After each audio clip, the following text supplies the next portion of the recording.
est beau cet hymne.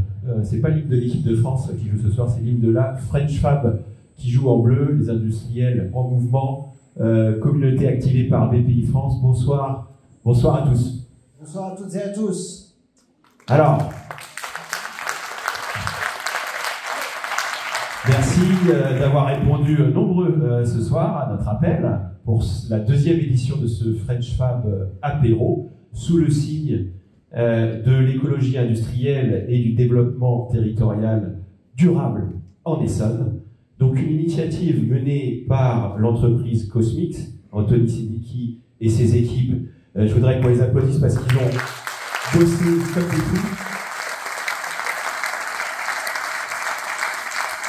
Avec le soutien de la French Fab et de son ambassadeur Philippe Lost ici présent. J'aimerais qu'on l'applaudisse parce que c'est lui qui a lancé cette initiative également. Et l'énergie de tout un territoire, donc votre territoire, celui de l'Essonne. Merci aux organisateurs.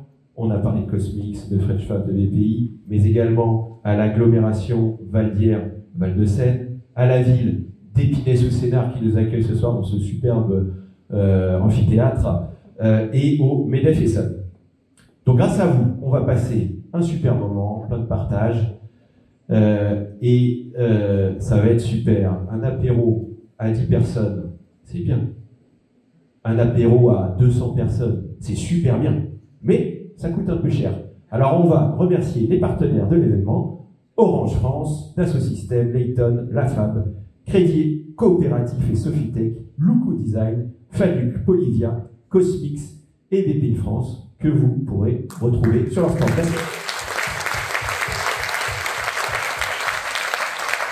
Et enfin, remerciement tout particulier à nos élus qui nous font l'honneur ce soir de leur présence et de leur soutien sans faille.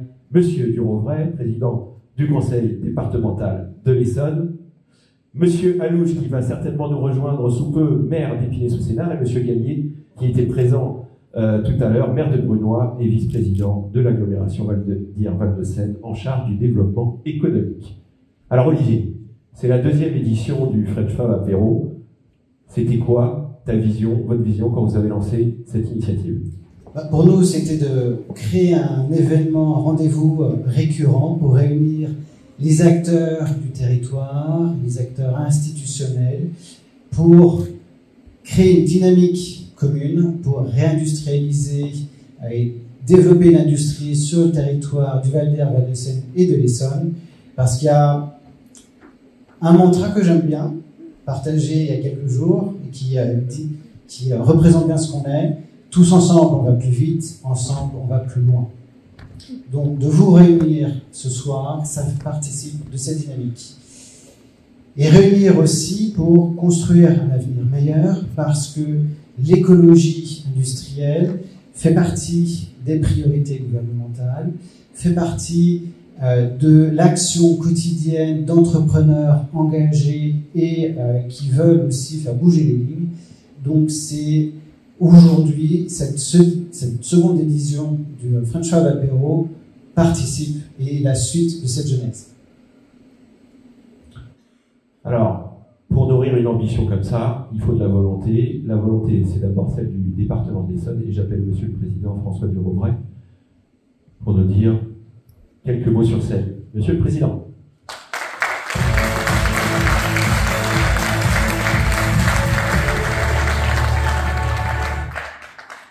Bonjour à tous et bienvenue. Je voulais d'abord saluer tous les organisateurs et puis évidemment toutes les personnes qui rendent possible ce rendez-vous. Vu le nombre de sponsors, je pense que vous allez avoir un très bon apéro. Vous dire que sans doute cet événement aurait été inconcevable 10 ans en arrière. Parce que la question de l'industrie dans notre pays, et plus particulièrement peut-être en Île-de-France, ne se posait pas dans les termes d'aujourd'hui. Toutes les grandes métropoles avaient abandonné l'idée d'avoir une activité industrielle qui était sale, qui ne correspondait pas aux besoins de la population. Aujourd'hui, cet événement, il se tient en Essonne. Il se tient en plus dans le territoire du Val-d'Air, Val-de-Seine, qui n'est pas le territoire le plus pourvu d'emploi. Et il se tient avec quantité d'acteurs extrêmement intéressants. Je voudrais notamment saluer mon ami Frédéric, le président du MEDEF 91, et puis les représentants de la CCI aussi qui sont présents. Mais cet événement, il se tient avec tout un tas de partenaires parce que nous avons un enjeu fabuleux.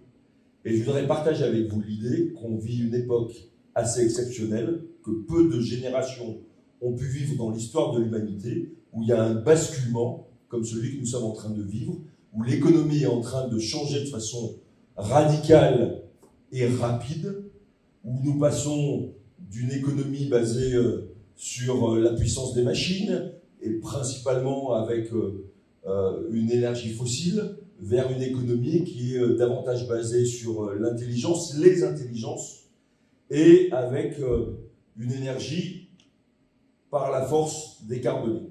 Et ces enjeux de transition écologique, de transition digitale, sont des enjeux évidemment majeurs à l'échelle du monde, et j'ai le sentiment, en tant que président du département de l'Essonne, d'être, j'allais dire, presque au cœur du réacteur nucléaire, parce que nous avons la chance, sans mauvais jeu de mots, parce que nous avons la chance en Essonne d'avoir tout ce qui est en train de se développer et qui fera, je l'espère, de la France une grande puissance au XXIe siècle. Ce qui se passe ici est absolument extraordinaire, plein de très belles promesses sur notre capacité collective à relever les défis des temps présents, et notamment les deux que je viens d'évoquer. Je ne dis pas que c'est gagné, parce que ça va être très dur.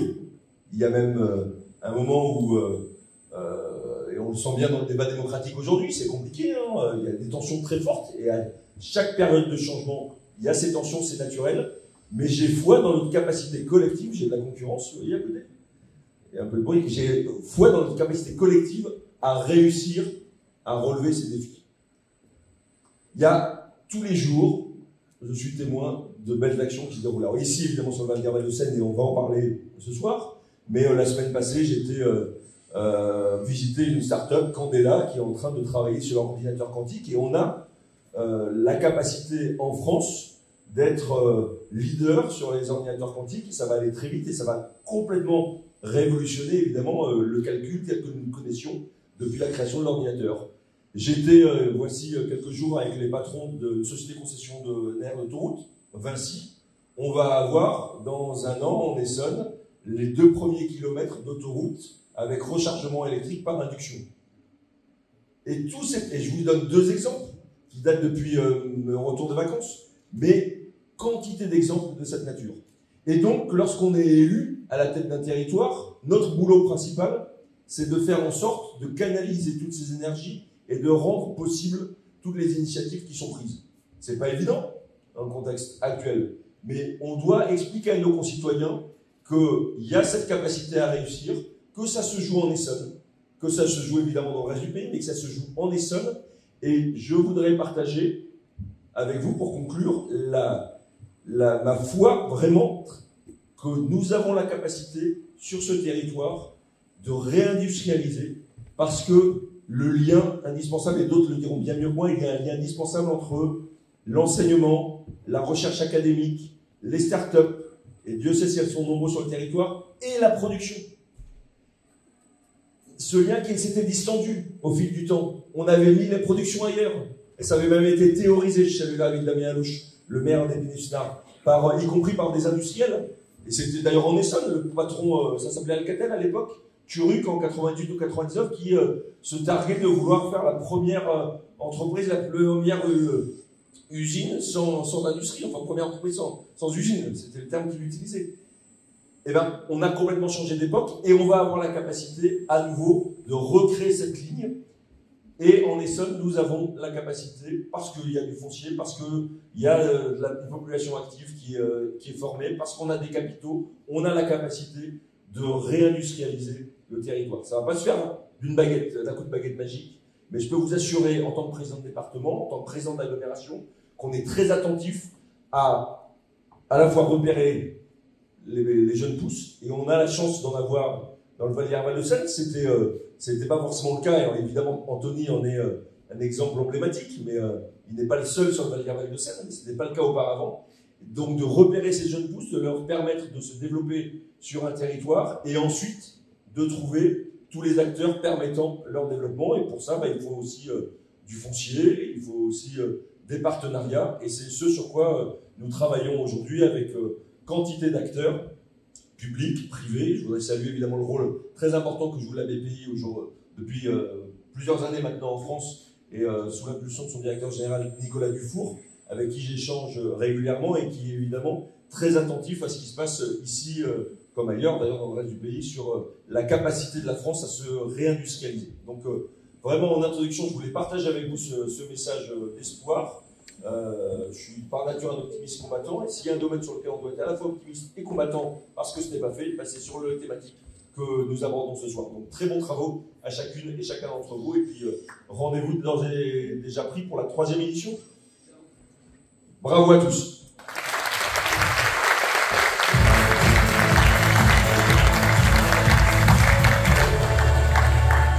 Merci, Monsieur le Président.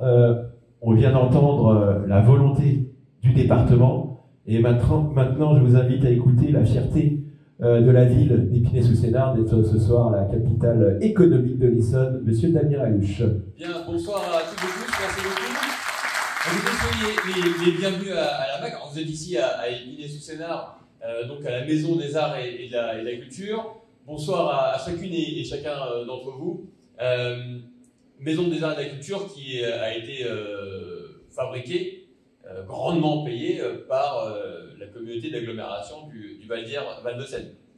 Alors je suis très heureux de vous voir aujourd'hui. Je regarde l'heure, il est 19h10. Dans moins de 2 heures, il y a le coup d'envoi d'un match de rugby. Donc je suis ravi de vous voir aussi nombreuses et nombreux pour assister aussi au match de rugby qui sera diffusé ici même à 21h. Donc il y aura une belle ambiance. Et je sais qu'on soutient toutes et tous les Bleus. Ce que je voulais dire ce soir, et je vais être très très bref parce que déjà je suis en retard et puis vous avez aussi surtout beaucoup de choses à vous dire, c'est que si Épinay-sous-Sénard est aujourd'hui là, si Épinay-sous-Sénard est la capitale économique du département de l'Essonne, voire de la région Île-de-France, c'est parce qu'il y a eu une volonté aussi de voir cette question de développement économique qui a énormément évolué ces dernières années, au regard notamment de la question de la transition, qu'elle soit écologique ou sociale. Et c'est vrai que c'est une transition nécessaire qui n'a pas toujours été simple à comprendre et à appréhender, mais aujourd'hui, elle semble avoir été acceptée. Et l'idée de la transition doit aller avec la question, l'idée du progrès. Et si je parle de ça, et que vous êtes dans une salle de l'agglomération, c'est parce que l'agglomération du Val de Seine porte le plan climat, air, énergie territoriale qui sera, je pense, si ça n'a pas déjà été fait, mis en perspective, parce que la question du développement économique doit aller dans le sens, évidemment, du progrès, qui soit social ou qui soit économique, mais qui soit aussi sur la question de la transition, des transitions écologiques et sociales. Et ici, à Épinay-sous-Sénard, notamment avec ce que porte Anthony, eh bien c'est exactement ce qu'on veut développer. Développement économique, prospérité d'un territoire, développement d'un territoire, et en même temps, au-delà de la question du respect, mais de la prise en compte des nouveaux enjeux qui sont devant nous. Et donc, nous, politiques, on peut porter tous les sujets qu'on veut. Si derrière tout ça, il n'y a pas des femmes et des hommes qui le portent au quotidien, eh bien tout ça ne fonctionne pas. Et à Épinay-sous-Sénard, dans le Val de Seine et donc du coup en Essonne, eh bien, nous avons la capacité de penser l'avenir, de penser l'industrialisation, la réindustrialisation de notre pays à l'aune des nouveaux défis qui sont devant nous. Et encore une fois, on peut avoir la volonté politique, et avec le président François Durovoy, nous la partageons, mais derrière, il faut des femmes et des hommes qui puissent le porter au quotidien et dans leur vision. Et quand les visions de l'entrepreneuriat rejoignent celles du politique, c'est à ce moment-là où les choses peuvent vraiment évoluer, où la transition peut vraiment, les transitions peuvent vraiment se mettre en place. Donc une nouvelle fois, merci d'être là, présent. Merci de faire d'Épinay-sous-Sénard la capitale économique du monde ce soir, le 15 septembre 2023, grâce à votre présence et grâce à vos idées. Merci beaucoup. Merci Monsieur le maire, merci Monsieur Alouche. On a entendu la volonté des élus et ce qui est important d'entendre, c'est également la volonté des entrepreneurs, et je vais appeler leur représentant en Essonne, Monsieur Frédéric Pro, président du MEDEF Essonne, pour nous dire quelques mots.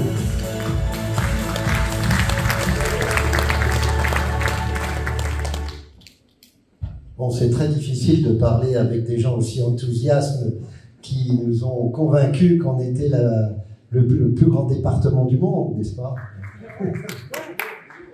Alors on va le faire. Maintenant qu'on l'a dit, il faut le faire. Moi, ma préoccupation en tant que représentant des entreprises, et puis comme membre du MEDEF, on a aussi des activités économiques et industrielles. Le MEDEF est le représentant de toutes les entreprises, dont les industries. Alors j'ai une affection toute particulière pour l'industrie et c'est pour ça que je viens avec grand plaisir ce soir, parce qu'effectivement, comme ça a été dit, François l'a bien précisé, on a eu une période de doute. On a douté sur nos capacités à réaliser les opérations dont on avait besoin et de les conserver dans notre pays. Donc les compétences sont parties, les capacités sont parties et les hommes se sont découragés et effectivement on a eu une perte de compétences au niveau de la formation. Alors on tourne la page, maintenant on passe aux choses efficaces. Donc toute la démarche que nous essayons de construire actuellement, avec bien sûr la volonté du gouvernement, parce qu'il faut dire, quand les choses vont bien, que le gouvernement cherche à recréer cette dynamique industrielle. Donc ça, il faut quand même l'avoir en tête. Maintenant, il y a du retard, et ce retard, il faut le combler. Donc il y a la formation, il y a le foncier, il y a les déplacements pour que les gens puissent aller travailler de leur domicile à l'entreprise, etc. Mais il y a aussi les entreprises elles-mêmes. Il faut leur laisser les moyens qu'il faut pour que cette transition écologique, cette transition environnementale qu'on a devant nous, on puisse la réaliser avec des moyens que l'on maîtrise, voire qui sont sur notre territoire de préférence. Donc ça, c'est un des enjeux majeurs. Et c'est pour ça qu'entre autres, ce matin, dans le cadre de la CCI, d'ailleurs, parce que tout en étant MEDEF, on travaille bien sûr d'une manière très proche avec les actions des chambres de commerce et d'industrie, et avec celle de l'Île-de-France, on est en train d'examiner un texte qui s'appelle, avec un nom barbare, je suis même obligé de le lire, le CS3D, qui veut remettre un peu les pendules à l'heure au niveau des contraintes et des exigences. C'est-à-dire qu'aujourd'hui, les contraintes et les exigences, on les a demandées aux entreprises françaises, et on a raison, parce qu'il faut être RSE, avoir des règles sociales acceptables, des règles environnementales acceptables, et voire même performantes. Il faut qu'on soit force de proposition pour qu'on puisse avoir des solutions techniques et industrielles qui répondent aux exigences que nous avons dans le cadre de l'évolution de notre économie et de notre industrie et de notre technique en général. Mais, ça ne sert à rien qu'on le fasse chez nous si tous les autres ne le font pas. C'est-à-dire que si nous, on s'impose des contraintes et que du coup, ça rend impossible la production chez nous, eh bien, ça se fait à l'extérieur. Eh bien, ça, c'est pas cohérent, c'est pas compréhensible. Donc aujourd'hui, on réfléchit et on est en train de travailler des textes en collaboration avec, bien entendu, le gouvernement et l'Europe, parce que tout seul, c'est plus difficile, on est moins efficace et on essaye de mettre au point un texte pour permettre justement que les contraintes des produits qui nous viennent de l'étranger, qui viennent de d'autres secteurs, ou voire même chez eux, si possible, ils utilisent les mêmes méthodes techniques et industrielles qui respectent l'environnement. Donc ça, je pense que c'est important. Il faut savoir que dans notre territoire de l'Essonne, on a des moyens, on travaille, on favorise les nouvelles transitions techniques, écologiques et sociales, mais on n'est pas seul. Et aujourd'hui, c'est une des actions qu'on engage, c'est de faire en sorte que autour de nous, cette exigence soit aussi respectée. Pour le dire plus simplement, à l'époque de Tchernobyl, on disait que le nuage radioactif ne traverse pas les frontières. Enfin, pour le CO2, il traverse toutes les frontières. Donc, si on est les seuls à le faire, ça ne marchera pas. Donc voilà un des travaux sur lesquels on travaille. Et c'est pour vous dire que l'industrie française doit reprendre sa souveraineté pour justement permettre d'obtenir que l'évolution mondiale et internationale se fasse avec des critères de la même exigence que nous avons. Je vous remercie de m'avoir écouté et j'espère que ça sera réalisé.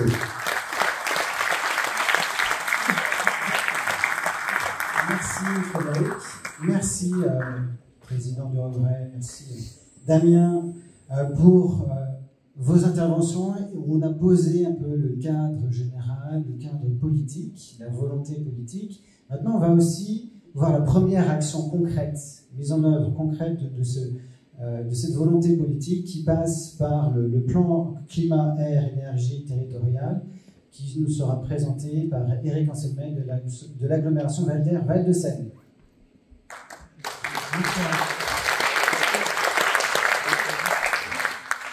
Bonsoir, on m'avait dit, viens parler, tu vas voir, ça va être très simple. En fait, le plus compliqué, c'est que j'ai que 10 minutes pour vous parler.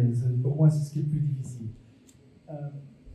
Le plan climat, alors on l'appelle, nous, le plan climat, parce que PCAET, hormis le fait qu'il y ait des initiales dedans, il n'y a aucun intérêt, c'est le plan climat général. Le plan climat, je ne sais pas comment on fait pour changer, mais c'est pas grave. Le plan climat a été, au sein de l'AGLO, voté il y a presque un an. C'est important de savoir qu'il a été voté dans un consensus plein, puisque c'est à l'unanimité. Il est important aussi qu'avec le CODEV qui est là-bas, il a été élaboré 48 actions extrêmement précises, qui même se déclinent dans 139 items. Et puis, il est important aussi, et j'en parlais il y a quelques secondes, de savoir que ce plan climat est mis en place en collaboration, avec une collaboration citoyenne, avec le CODEV qui est là-bas, qui ont un niveau d'exigence très élevé, croyez-moi. Parmi toutes ces actions, on a d'abord des chances. Le territoire est un très gros puits potentiel de solarisation. Vous remarquez qu'on a presque 2 millions de mètres carrés de toitures potentiellement solarisables. Alors, le solaire, c'est pas simplement au-delà de la Loire. Ça marche ici, on n'a pas besoin de soleil, on a besoin, enfin si, on a besoin de soleil, mais on n'a pas besoin de soleil brillant, on a besoin que le jour se lève pour produire de l'énergie. Il y a d'autres puits d'énergie naturelle dans l'agglomération. On est ici à Épinay-sous-Sénart, donc forcément il y a la géothermie, il y a 2 puits de géothermie sur l'agglomération, c'est important. Il y a aussi des puits de chaleur fatale qu'il va falloir travailler. Monsieur le Président de l'élève, vous parliez d'industrie. Là, il y a de la chaleur fatale qui peut être récupérée et qui peut être travaillée communautairement aussi. Ce sont des choses qui sont importantes. Et si je reviens sur la solarisation, sur ce presque 2 millions de mètres carrés qui sont disponibles pour pouvoir être solarisés, il n'y a pas compté le potentiel des parkings, notamment pour les ombrières, ne sont pas comptés dedans. Et lorsqu'on regarde les choses un tout petit peu plus près, il y a environ 300 000 mètres carrés potentiellement de solarisables qui couvrent aujourd'hui, sans compter les parkings, qui couvrent aujourd'hui une activité économique, industrielle, commerciale, j'en oublie, bref, tertiaire. Il y a aujourd'hui 300 000 mètres carrés. Je voudrais attirer votre attention sur ce potentiel-là.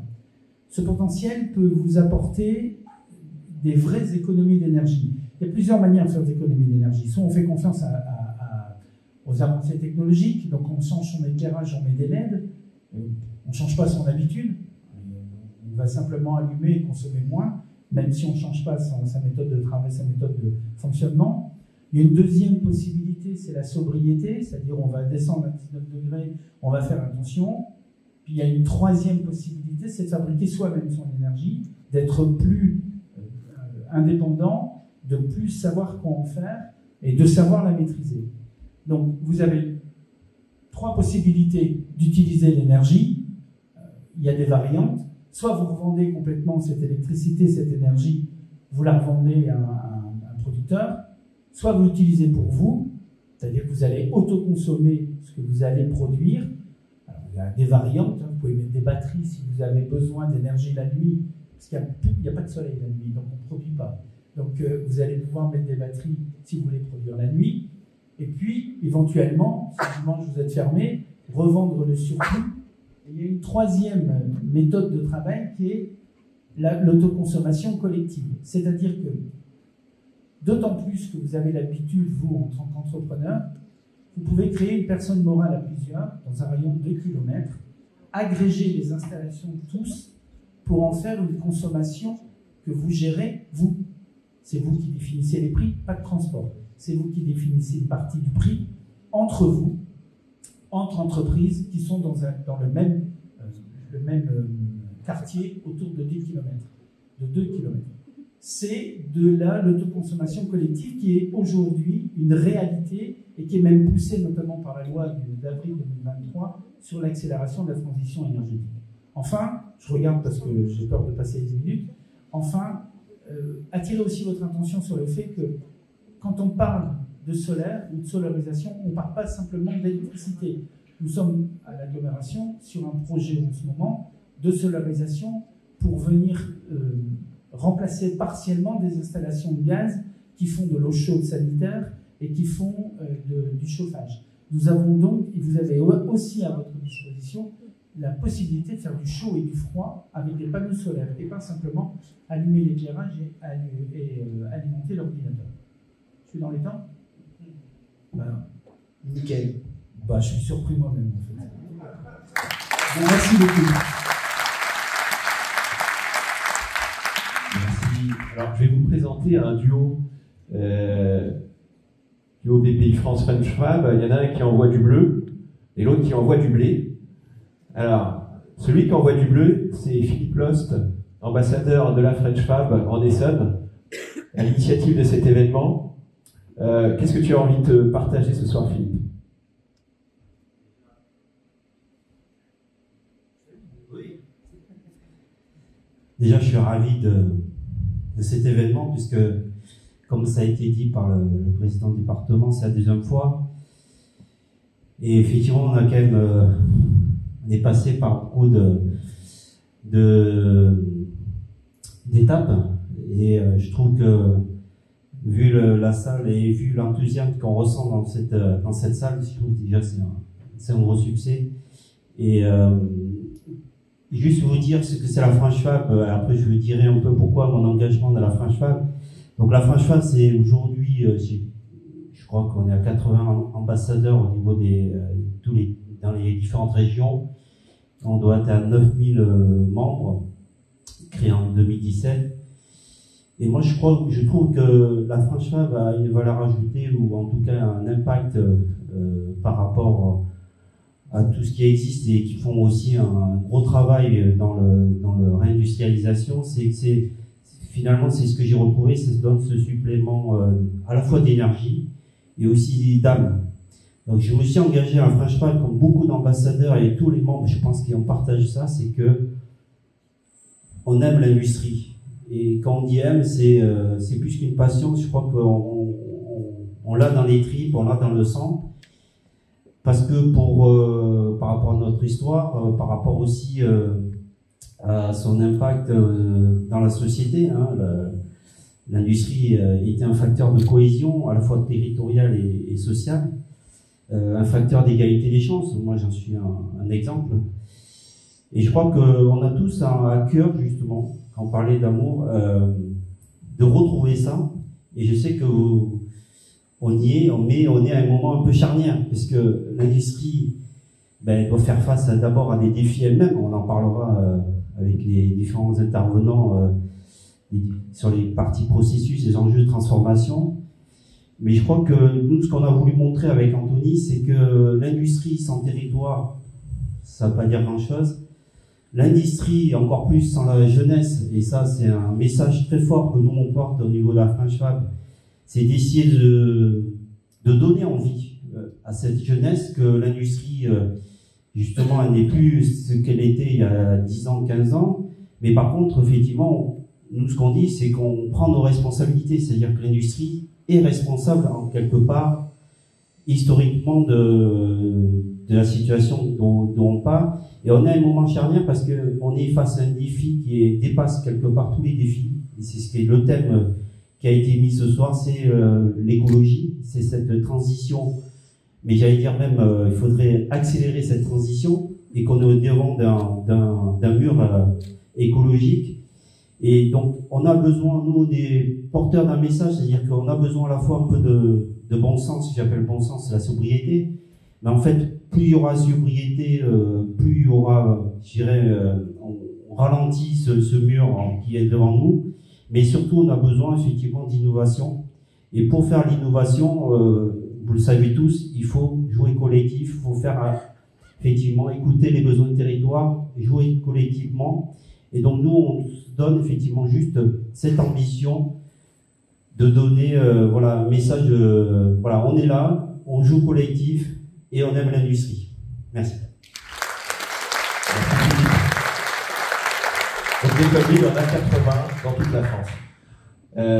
Ils envoient du bleu. Alors, on a entendu toutes les collectivités locales, mais l'État est là, et l'État est là pour financer cette reconquête industrielle verte, au travers notamment de BPI-France. Je vous présente Jalil Yaker, directeur régional sur l'Est francilien, qui finance cette innovation industrielle et cette transition industrielle verte. Oui, bonsoir à toutes et à tous.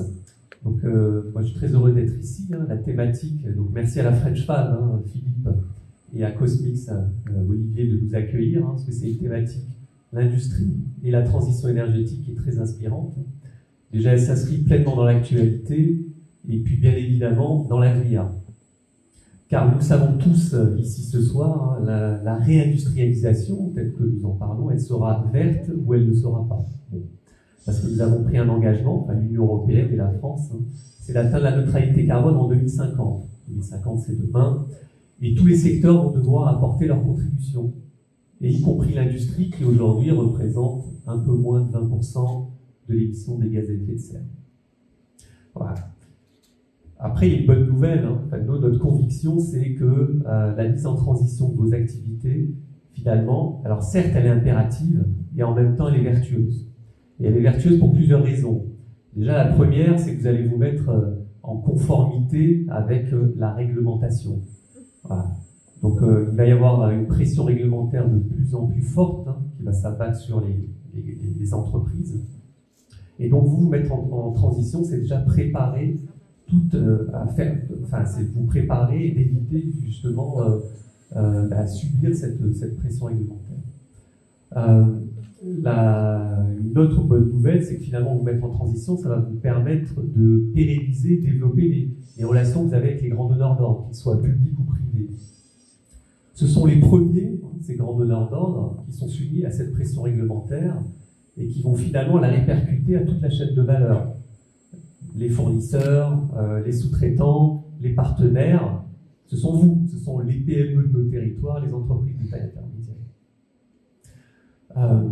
Et donc finalement, je prends un exemple, aujourd'hui, la commande publique, c'est 150 milliards d'euros par an.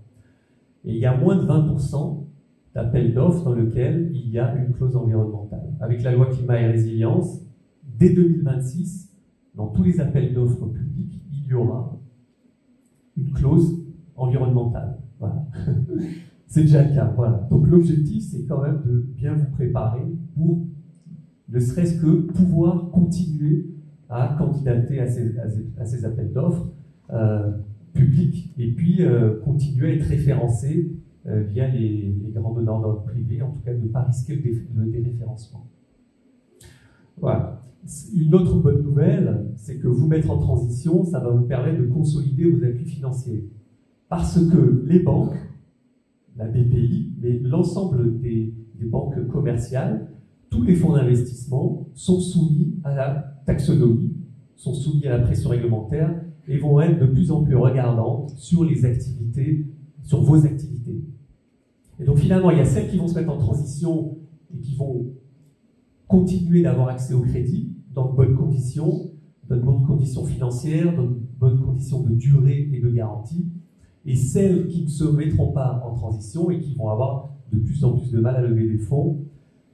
Une information en avant-première, mais la Fédération française des banques et la Banque de France travaillent en ce moment sur une note environnementale.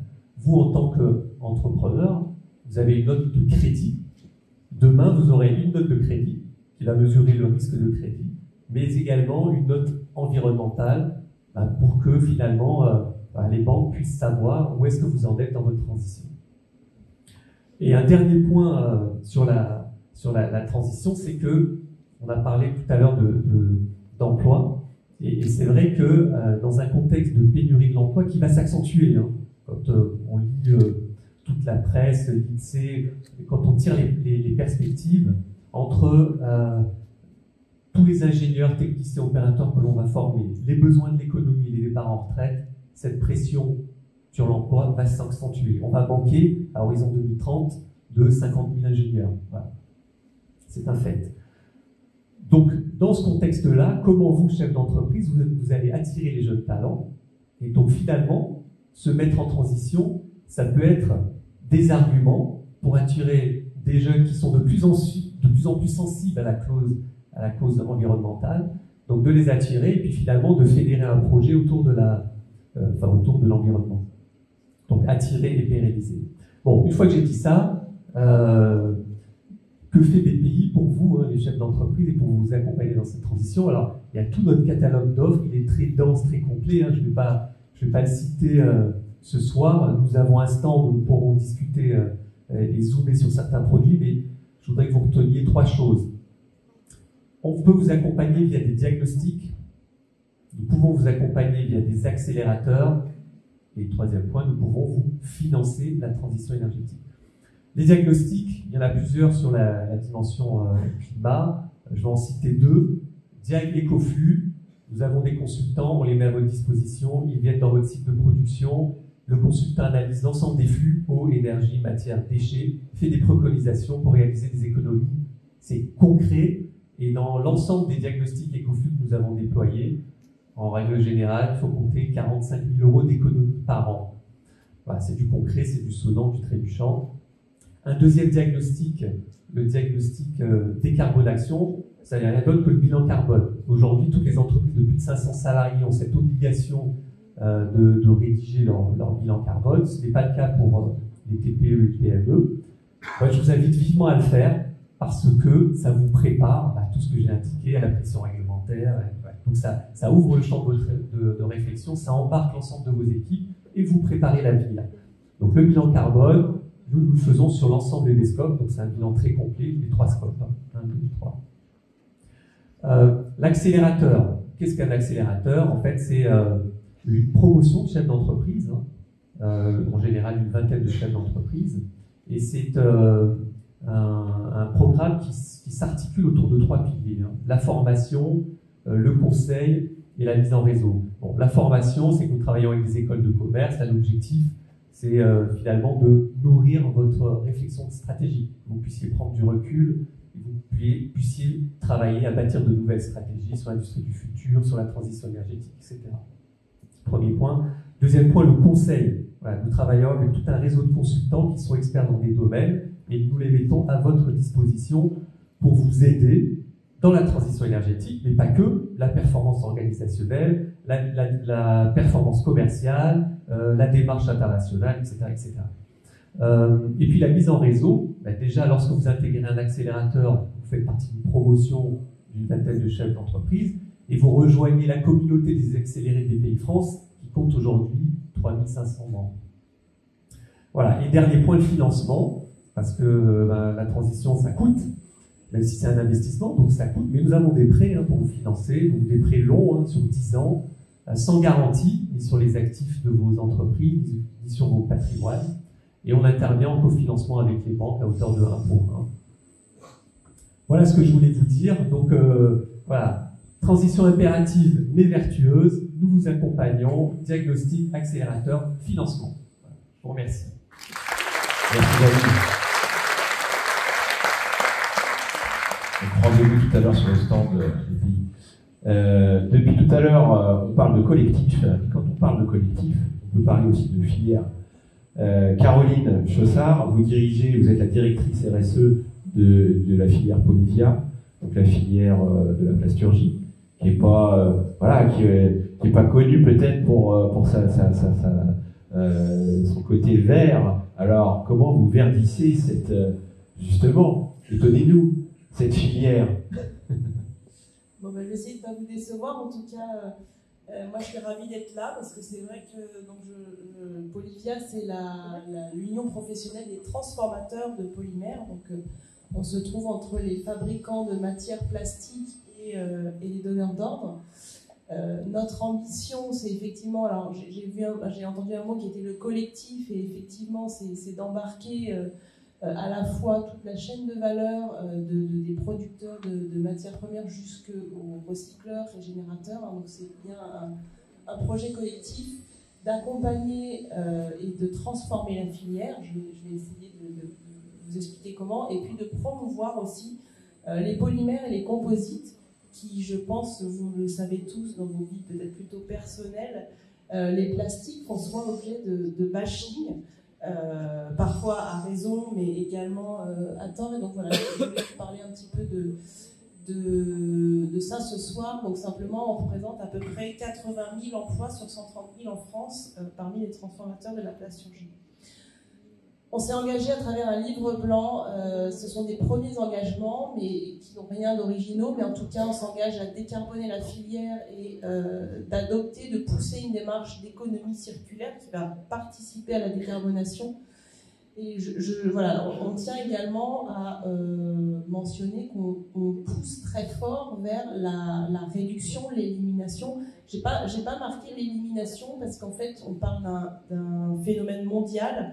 Et je n'ai pas la prétention de dire que Polyvia va éliminer la pollution plastique. En tout cas, on essaye à notre niveau d'y contribuer très fortement.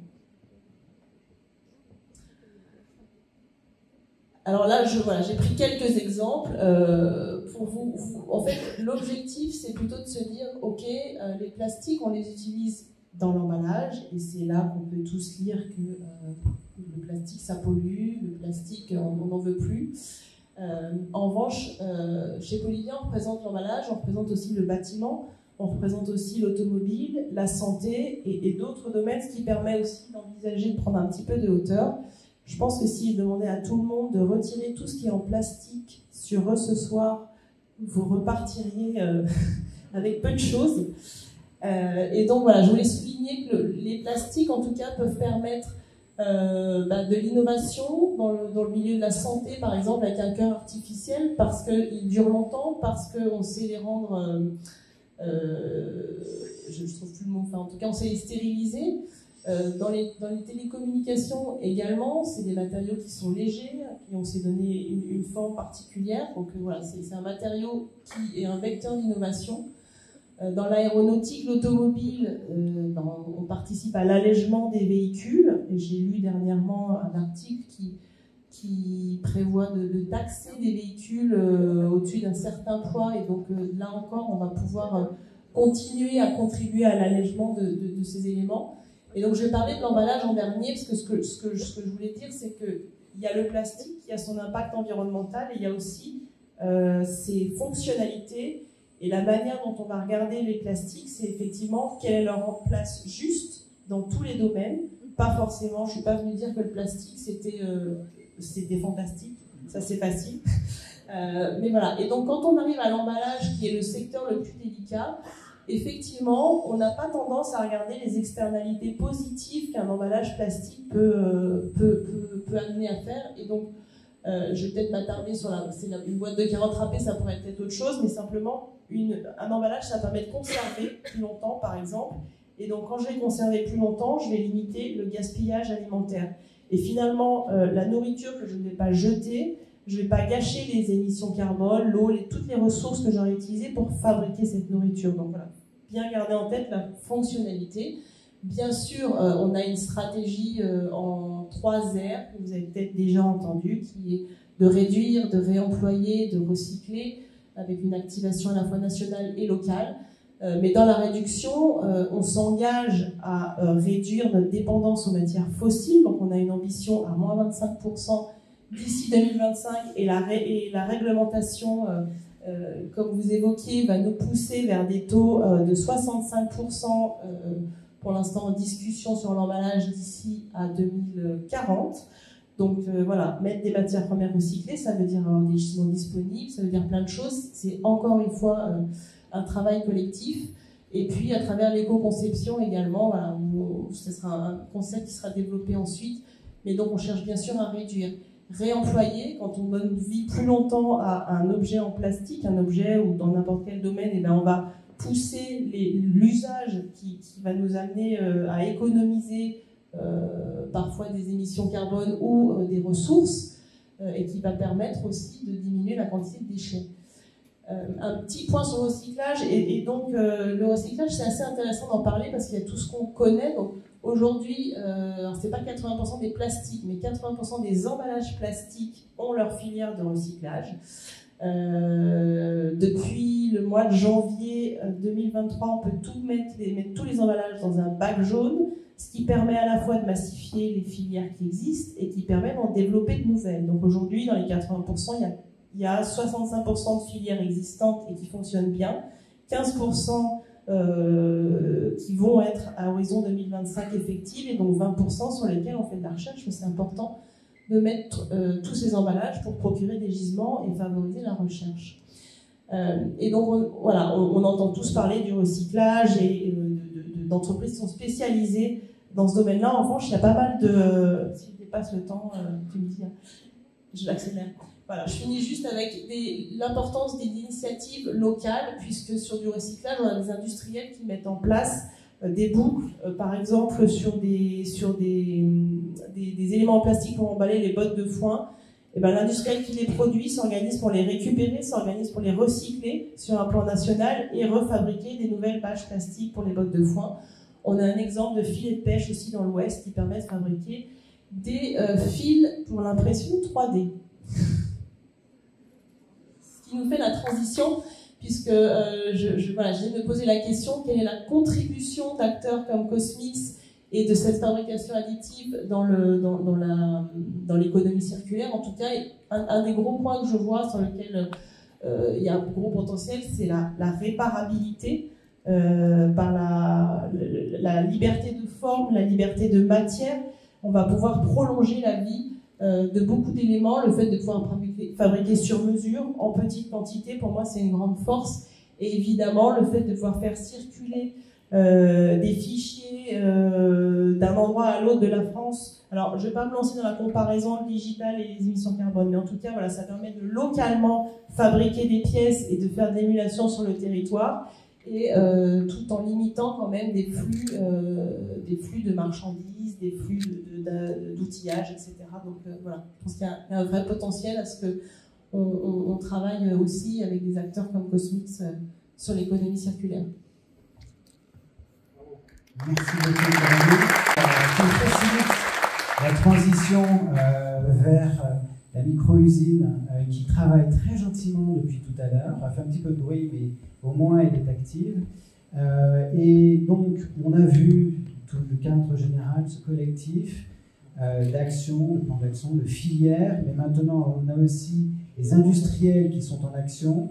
Et je laisse la parole maintenant à Anthony pour nous présenter ce que donne la micro-usine Cosmix, justement en termes de réindustrialisation et d'écologie industrielle. Bonsoir à toutes et à tous. Merci pour la transition, Olivier. En effet, si je peux avoir la slide qui présente la micro-usine qui est derrière, ce sera encore mieux pour la décrire. Vous voyez, il est silencieux dessus. Merci pour une grosse partie de l'entame, notamment sur les avantages de l'impression 3D dans l'économie circulaire. Il y a énormément d'avantages, et c'est pas pour rien que Cosmix et qu'on a décidé de se lancer dans l'impression 3D et qu'on vous réunit ici ce soir. C'est qu'on croit dur comme fer à ses capacités à réindustrialiser avec une consommation électrique faible, parce que je vais quand même dire qu'il y a moins de 3000 watts, donc on parle d'un radiateur pour ce qui est en train de tourner derrière nous. On a un encombrement qui est très faible, ce qui permet de rapatrier la production au plus proche de l'habitation, donc qui va forcément limiter les transports pour aller travailler, il faut le dire quand même aussi. On a la capacité d'utiliser énormément de matériaux recyclés grâce à une filière qui s'organise, comme l'a expliqué Olivia juste avant. On a la capacité également de produire à la demande, et je pense que c'est là qu'est le point le plus important sur l'impression 3D, et notamment sur notre solution. c'est la capacité à produire de la personnalisation de masse. C'est comme ça que je la décris. C'est qu'on est en capacité, en effet, de déplacer de la data pour produire à la demande des produits au plus proche du besoin. Donc on peut imaginer, comme cette petite carte, des micro-usines un petit peu partout, avec un joli petit logiciel qu'on a produit, qui permet de décider où est-ce qu'on va vouloir envoyer la production sur une machine au plus proche du besoin. Donc, on peut imaginer ça dans un magasin, on peut imaginer ça à l'échelle d'entreprise, on peut l'imaginer également à l'échelle de centre-ville pour redynamiser également le besoin. Le premier avantage que j'y vois, c'est la production directe, donc qui évite le stockage, la fameuse standardisation. Je vais finir sur le stockage quand même, qui est un point quand même super important. L'avantage qu'on a, c'est comme on le voit derrière, on est en capacité de produire directement à la demande. Donc, je vais vous donner un petit cas d'usage. Vous imaginez dans un magasin un parc machine installé comme ça sur différents produits qui ont été préparés à l'avance. On scanne le produit à la caisse, on se rend compte que le stock minimum arrive en face de nous. Le système va redémarrer automatiquement pour être sûr qu'on n'est pas obligé d'avoir 2000 pièces en stock pour assurer la disponibilité du produit dans le rayon. C'est un des exemples qu'on peut proposer, mais il y en a énormément d'autres. Il y a un vrai sujet sur la fabrication distribuée. Donc la fabrication distribuée, c'est ce que je vous expliquais juste avant, c'est la capacité de produire de façon répartie sur le territoire, d'où le distribué. Et du coup, le sujet, c'est la standardisation des fichiers pour être sûr que le fichier de production soit toujours identique à un endroit ou à un autre. On a également la réduction des coûts avec l'automatisation des tâches, d'où la présence de notre robot Fanuc. Merci à Alban pour la participation pour ce démonstrateur. La réduction de l'empreinte environnementale, parce que forcément c'est toujours mieux de déplacer de la data que du produit, et puis ça limite les bouchons pour les vacances, on aime bien en général quand même. Et la sécurité des données, on s'en occupe avec la plateforme de fabrication distribuée Distrifab, qui permet notamment, parce qu'il y a un vrai sujet de propriété intellectuelle derrière quand on transfère de la data comme ça, d'où la raison d'héberger nos propres serveurs. On sécurise les données, donc on les crypte, et on est capable de dire au designer on a utilisé telle ou telle licence sur tel ou tel produit. Donc voilà pour la proposition de valeur de Cosmix et notamment de la micro-usine Mira. Merci Anthony pour avoir fait on a l'amont aussi, l'amont de la production, mais en accompagnement aussi, en supervision des processus de fabrication, se développent des outils de jumeaux numériques. Christophe, je te laisse nous en parler, car ça a un impact, et tu vas nous présenter, sur la réduction de l'empreinte et de l'empreinte carbone des processus industriels. Oui, tout à fait. Donc, ce que je vous propose comme un jumeau numérique, c'est quelque chose de visuel et digital. C'est qu'on va commencer par une vidéo. Et si jamais on peut avoir le son, puisque nous sommes au centre du monde, c'est une vidéo en anglais. Mais je vais un petit peu vous la partager. Je vous laisse regarder. Ça commence pas de manière très très drôle, mais ça rejoint ce qui a été présenté juste avant. Donc, on est bien content effectivement que la croissance de ces dernières années a entraîné un certain nombre de bénéfices, chacun d'entre nous, dans la mobilité, au quotidien, mais a aussi déclenché un certain nombre de problématiques environnementales. Et donc on est capable aujourd'hui, à travers en fait des nouveaux systèmes intelligents, et à concevoir en fait des univers. Et donc on utilise le monde virtuel pour préparer la déclinaison dans le monde réel. Et la promesse de ce que l'on appelle chez Dassault Systèmes la 3D expérience, c'est d'aider nos clients à penser, à imaginer en fait des nouvelles applications, à travailler en écosystème avec leurs clients, avec leurs fournisseurs, avec des centres de recherche pour créer des nouvelles solutions. Et ça permet en fait de se transposer et d'intégrer à chacune des étapes du cycle de vie produit la dimension développement durable.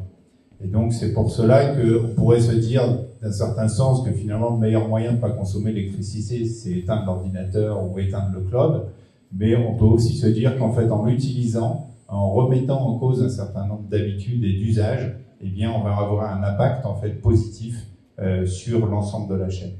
C'est cette dimension qui est intégrée ici, on voit cet exemple avec l'avion solaire notamment, ça demande une très grande technicité. On avait vu aussi l'avion avec des piles à hydrogène. Ça commence à être une réalité. Tout cela, ça ne se crée pas avec un crayon à dessiner. Ça se crée à travers en fait des logiciels de conception, des logiciels de simulation. Et ensuite, on doit être capable de transmettre ce savoir-faire vers des machines et enfin vers des êtres humains qui vont opérer ou qui vont maintenir ces éléments. Et c'est pour ça que la chaîne numérique joue son rôle dans la constitution de ces univers virtuels. Donc voilà, donc c'est une solution pour aujourd'hui et qui vous permet d'avoir un impact sur ce qui va se passer dans les années futures en tenant un petit peu ces objectifs. L'idée, c'est on peut utiliser en fait son partenaire. Vous avez tous votre téléphone dans la poche, vous avez un ordinateur, vous allez avoir un système d'information associé à votre élément. Et donc, ce partage d'informations, il permet d'aller plus vite, il permet de comprendre, il permet d'être assisté avec l'intelligence artificielle notamment pour délivrer et obtenir des résultats. Et donc, on arrive sur le dernier slide, qui est de dire, quand on veut faire une économie circulaire, le meilleur moyen, c'est d'y penser dès le début. Et donc, c'est dès la conception initiale d'un produit, se dire comment mon produit, finalement, va être utilisé, comment il va être recyclé. Et cette concrétisation, on l'a mis en place dans chacun de nos logiciels, à chacune des étapes, pour que nos clients aient bien ça en tête. Et donc, une illustration concrète sur une dernière approche, c'est qu'on a capitalisé en fait les connaissances avec nos clients dans le monde entier, dans différents domaines industriels, pour qu'en fait, quand on est en train de concevoir une voiture, concevoir une éolienne ou concevoir un flacon de parfum, on va avoir déjà en fait des indicateurs et de l'assistance qui va nous aider à chacune de ces étapes. Et pour la concrétisation, et on passe sur la dernière vidéo, c'est cette réalisation en fait de ce projet commun avec Cosmix et FAN. Donc la machine que vous voyez ici sur scène, elle a d'abord été conçue virtuellement dans un logiciel de Dassault Systèmes.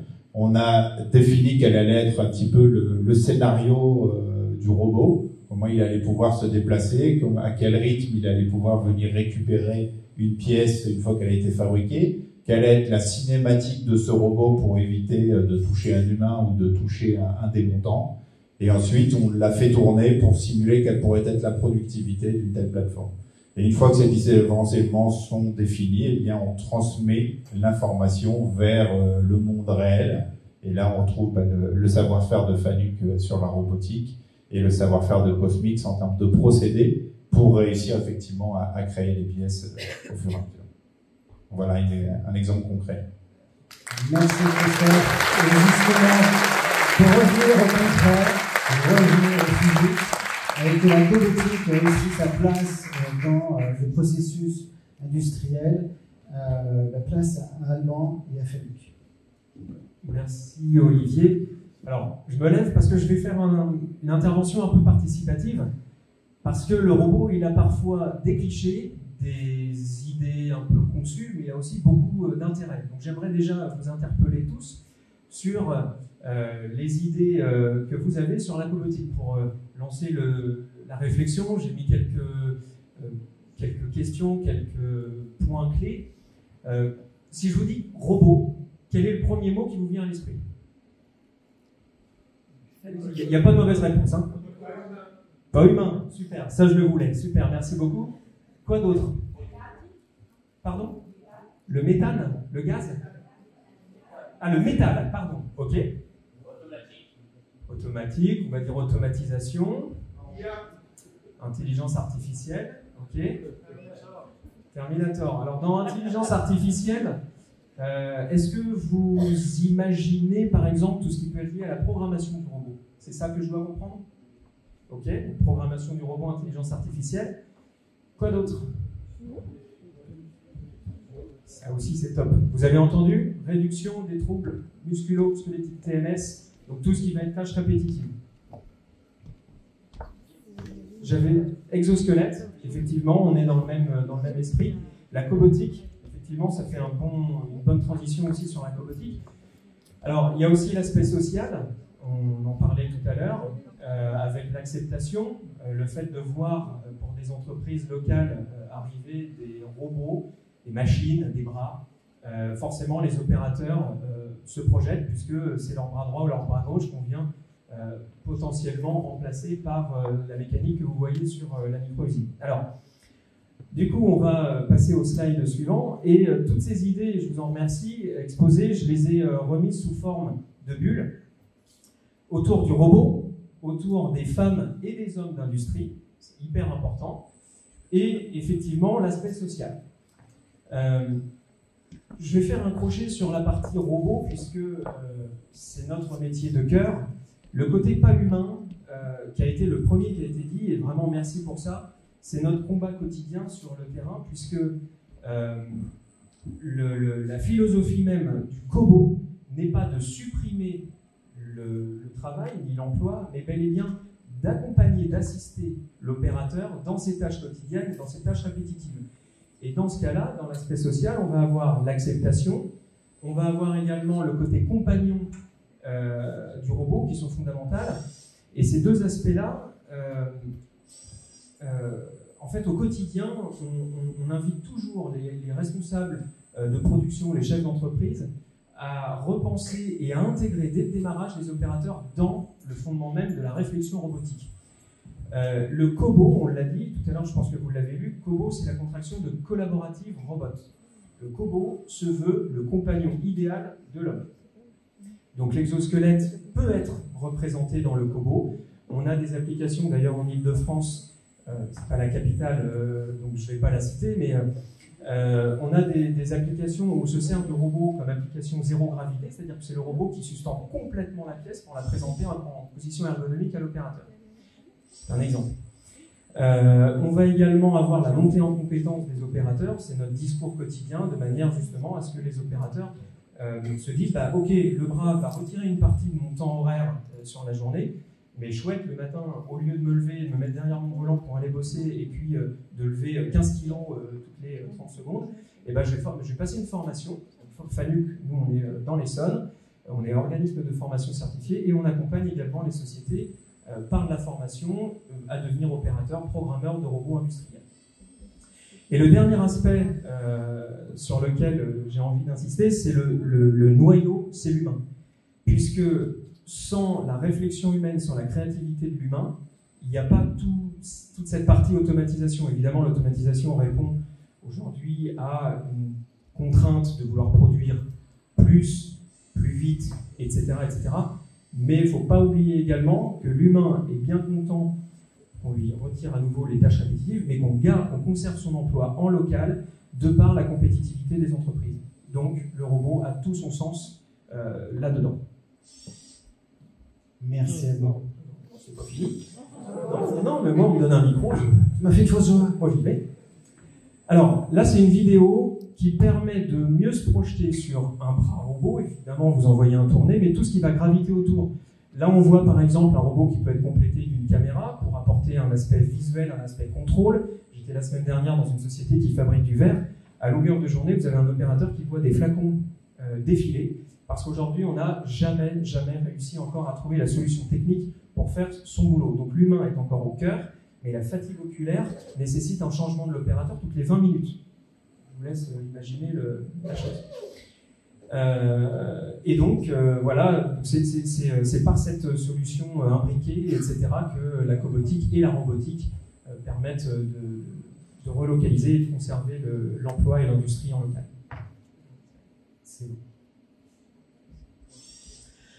En conclusion, donc FANUC, je l'ai dit, on est une société japonaise, mais on a depuis 35 ans maintenant notre succursale sur Lys, donc le chef-lieu du monde. Et en fait, donc, depuis 35 ans, notre quotidien, c'est d'accompagner les startups et les entreprises dans leur transition, dans la robotisation, etc. Bien évidemment, jusqu'à il y a encore une douzaine d'années, les mœurs étaient plutôt à ce que la robotique soit adaptée au monde automobile.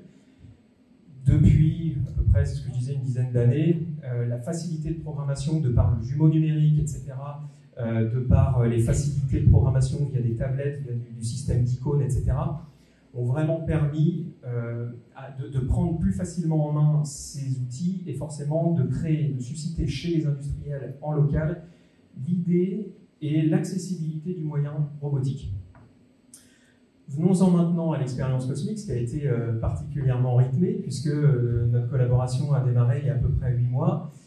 Cosmix, de la même manière que n'importe quel autre prospect est venu vers nous en disant voilà, on a un concept de micro-usine, comment est-ce qu'on pourrait travailler ensemble, etc. La synergie Dassault, Cosmix, FADUC a été de dire on produit en masse, en local, une pièce. Comment faire pour améliorer cette compétitivité? Bien évidemment, c'est de faciliter le déchargement en automatique de ces machines. Donc c'est le bras que vous voyez présentement devant la micro-usine. Et on pourrait même porter la réflexion un petit peu plus loin, dans le sens où, toujours pour remettre l'humain au cœur de cette compétitivité, on pourrait imaginer une modularité complète de la micro-usine, par exemple en concevant la pièce et son préhenseur, en faisant fabriquer à distance le préhenseur, que le robot croche le préhenseur et permette effectivement son déchargement en automatique. Donc il y a des choses qui peuvent être encore plus poussées, même si elles le sont déjà, mais voilà, c'est des axes de réflexion. On a déjà parlé de différentes choses. Voilà, donc ça c'était toute la collaboration qu'on a menée en local avec Cosmix. Donc merci pour ça. Merci à vous. C'est un effet de collaboration qui était très riche, très intéressante. Alors tu as parlé beaucoup, j'essaie de changer le slide. Tu as parlé de créativité, tu as parlé d'humain. Alors la technologie, c'est bien. Une technologie efficace et pertinente, c'est bien, mais ce qui est fondamental aussi, c'est le design. C'est la capacité à penser dès en amont la pièce pour qu'elle puisse répondre à des critères écologiques et appréhender tous les besoins et les usages. Et Claire va vous en parler avec grande efficacité aussi. Alors, je vais me lever, si vous me permettez, parce que je vais essayer de porter la parole un peu en effet, toutes ces personnes qui sont destinataires de ces machines. Vous pouvez me parler de machines, de processus de production. Donc maintenant, je vais vous parler un peu plus de créativité en vous parlant de design. Puisque en fait, sans création, il n'y a pas de production. Donc, je suis Claire Papin, designer produit industriel spécialisé en écologie. Lorsque l'on fait du design, on cherche à concilier les besoins de l'utilisateur, les faisabilités techniques et la rentabilité. Ça, c'est les fondements de toute grande innovation. Le design, ça ne se limite pas seulement à l'esthétisme, même si beaucoup pourraient penser ça. C'est un processus intellectuel dont l'objectif est de résoudre les problèmes de l'utilisateur avec les enjeux de notre société. Donc c'est un métier qui est profondément basé et orienté vers l'humain. Aujourd'hui, il est indéniable, je pense que vous êtes tous au courant, qu'il y a un gros problème écologique qui concerne chacun d'entre nous. Nos vies quotidiennes sont complètement bouleversées, le consommateur est de plus en plus exigeant. Et donc nous, en tant que designers, on doit désormais intégrer le respect de l'environnement dans notre processus de création. Pour cela, là ça en est l'exemple, les imprimantes 3D se révèlent être un outil hyper innovant pour répondre à tous ces enjeux écologiques. Au cours de la dernière décennie, le terme circulaire a été largement diffusé. Le design circulaire représente un processus de création innovant qui est basé sur la pensée systémique, où rien ne se perd, rien ne se crée, tout se transforme. L'année 2022, donc l'année 2022 a été exceptionnelle en France, avec plus d'1 million de nouvelles entreprises, dont beaucoup se sont engagées à produire ou à consommer de façon plus durable. Cependant, le taux d'échec de ces entreprises, ces jeunes entreprises, reste extrêmement élevé. Ces jeunes entreprises pourtant représentent la société de demain et elles ont besoin de l'ensemble du soutien, que ce soit des industriels, donc comme on voit aujourd'hui, ou des investisseurs. Si on veut changer de paradigme, on a tous notre charge à avoir, notre rôle à avoir, et c'est la raison pour laquelle j'ai créé le coup. Donc c'est une agence de design et d'économie circulaire qui accompagne les jeunes entreprises à passer de l'idée d'un produit à sa réalisation. La mission de Loukou consiste donc à garantir que le produit soit innovant, réponde aux besoins de l'utilisateur, tout en respectant l'environnement, et aussi qu'il y ait un modèle économique pour cette société-là qui soit plus durable. L'un des principaux obstacles pour ces jeunes entreprises, c'est le manque de ressources financières. Pourtant, les investissements sont lourds quand on veut créer un produit. On va prendre l'exemple, par exemple, de la plasturgie. Les moules à injection, ça coûte plusieurs milliers d'euros. Je pense qu'il y a des industriels ici qui doivent le savoir. Ce procédé de fabrication les contraint donc à fabriquer en grande quantité. Des grandes quantités sans même savoir s'ils vont pouvoir vendre. Donc, qu'est-ce que ça fait? Ça fait des surplus de consommation, des stocks qui grossissent. Et les stocks, c'est pas seulement, on l'a évoqué tout à l'heure, ce n'est pas seulement de la place, c'est aussi de la matière première gâchée. On les a vendus, donc ça cumule. Et il y a une autre difficulté dans l'industrie aujourd'hui, c'est son inertie. On a une très belle industrie aujourd'hui, mais ces jeunes, ils ont besoin de beaucoup de réactivité sur le marché. On discutait tout à l'heure, en effet, ils sont confrontés à des délais de production qui sont extrêmement faibles. Ils risquent de manquer en fait, des opportunités de vente et donc ils ont besoin de réduire leur time to market. La plasturgie traditionnelle, elle engendre également, on l'a évoqué tout à l'heure, plein de problèmes environnementaux. Je vais vous en donner un exemple. Les objets aujourd'hui en plastique, qui sont faits en injection, on dessine d'abord un objet, mais on va le mettre en plein de petites pièces qui, elles, vont pouvoir répondre aux contraintes techniques. Ces pièces-là sont ensuite assemblées, dans certains cas, avec des colles qui sont extrêmement polluantes. Et ça engendre aussi, on en parlait tout à l'heure, de la manutention. Ça engendre aussi de la casse au moment de la manutention. Enfin, tout produit a une obsolescence, qu'elle soit programmée ou non. On en parlait en effet tout à l'heure de même, la durée de vie moyenne d'une pièce détachée, c'est 5 à 10 ans. Au-delà, s'il y a un seul élément cassé, c'est tout le produit qu'il faut jeter. Tout ceci, ça entrave énormément l'émergence de nouvelles entreprises capables de dynamiser nos régions et de proposer des alternatives pour l'environnement. Vous me voyez venir, c'est là qu'intervient l'impression 3D, et en particulier les imprimantes cosmiques. Pourquoi ? Parce qu'avec leur principe de micro-usine, elles répondent déjà à 5 objectifs dont on vient de parler. Les coûts des investissements initiaux qui sont moins élevés, la réduction des stocks évitant les pertes, l'agilité de la production, répondant, on en a assez peu parlé, mais aux mêmes normes de qualité que les modèles traditionnels. Une production générant peu de rebut et la réparation à l'infini grâce aux pièces qui sont aujourd'hui en data. C'est un nouveau procédé et l'imprimante 3D en fait va permettre d'avoir certes des contraintes qui vont être différentes sur l'objet et donc vont nous obliger, nous en tant que designers, à apprendre à concevoir autrement.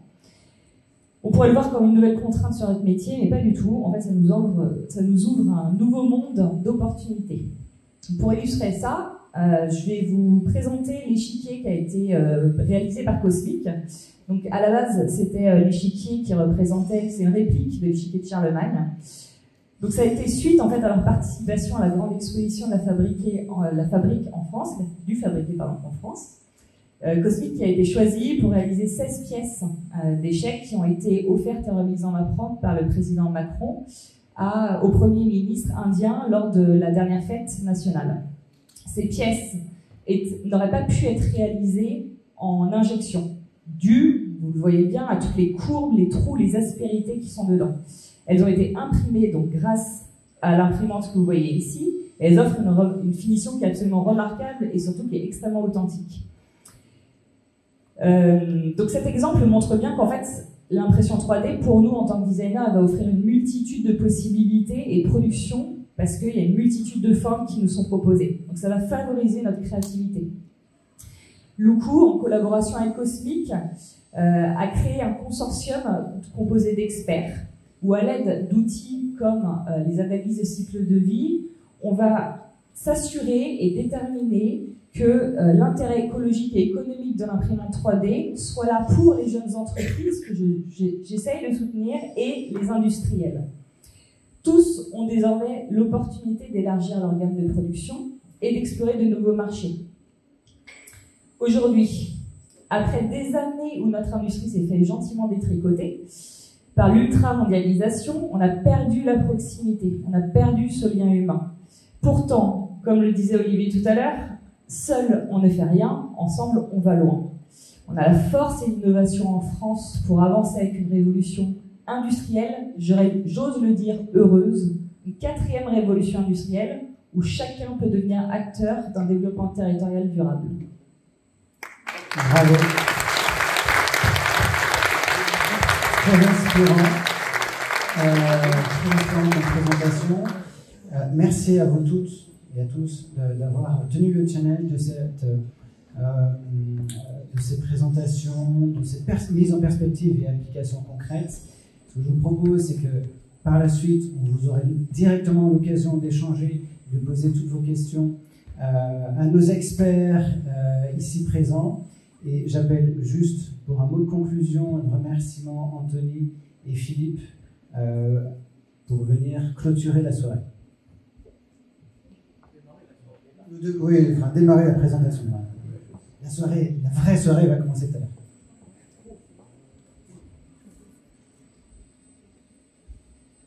Bah écoutez, encore une fois, merci à toutes et à tous, et surtout merci à vous. C'était des démonstrations très inspirantes et je ne peux que me sentir impliqué, forcément. Mais en tout cas, ça me ravit vraiment de pouvoir partager ce nouvel élan industriel sur lequel on n'a pas parlé beaucoup de l'aspect social, même si Claire tu l'as fait un petit peu. Mais il y a un vrai sujet avec l'industrialisation de proximité, le côté social. Je voulais juste placer ce petit mot-là. Et je suis ravi qu'on ait pu organiser ça ensemble, encore une fois. On espère que cette édition vous plaît et on vous donnera dans tous les cas rendez-vous l'année prochaine. Je te laisse un petit peu la parole, Philippe.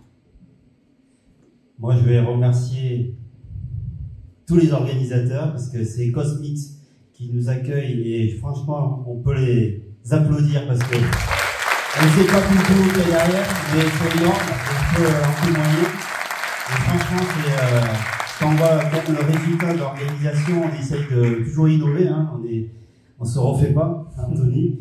Et je trouve que la deuxième année, elle est encore mieux que la première. Et donc, ça nous encourage en tout cas, à continuer. Donc, merci à l'équipe de Cosmix. Merci à tous nos partenaires. Fanuc, Olivia, Lucou, Dassault Systèmes, vous voyez, j'ai bien suivi.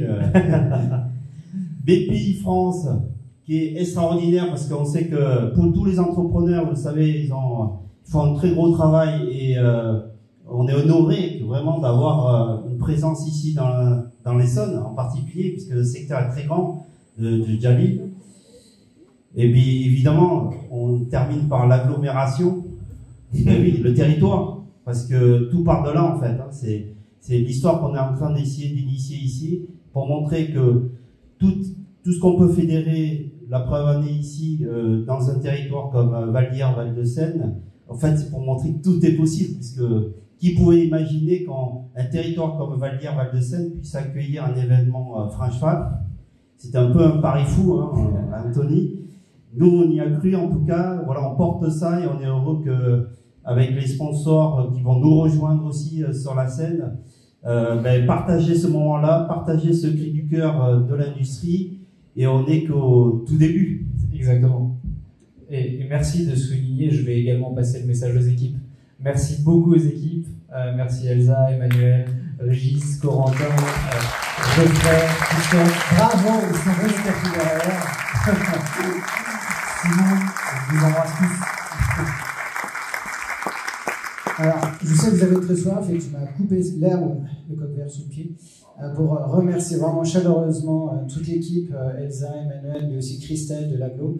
Et puis, écoutez, avant de dire vive les Bleus de la French Fab, vive les Bleus du 15 de France qui vont défendre nos couleurs ce soir, très bonne soirée et bon apéro.